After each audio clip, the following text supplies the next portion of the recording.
is given that g of x is equal to x squared plus 5 and h of x equals the natural log of x for x greater than 0. Solve hg of x is equal to 2.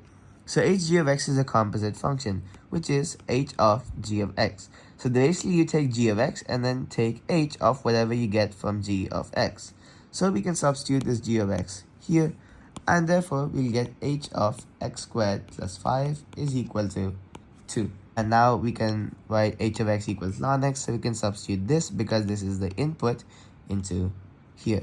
So ln of x squared plus 5 is equal to 2.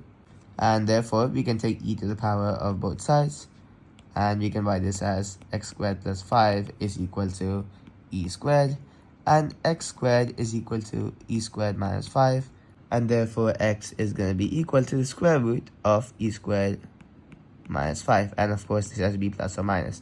But wait, this is not our final answer yet. We have to just check if these two values, which are plus or minus of e squared minus 5 square root, are actually satisfying the domain given over here. So this domain actually applies to both functions. It says that this and this function apply for x greater than 0. So if you take the inner function g of x first, because that is what we substitute the x value into first.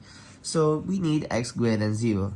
So positive of this square root is definitely greater than 0, right? Because it's written positive. But negative of the square root, negative root e squared minus 5, is the negative root, and that is less than 0. So it does not come under this domain. So we can reject the negative value. So we can write down that we reject minus square root of e squared minus 5 due to domain.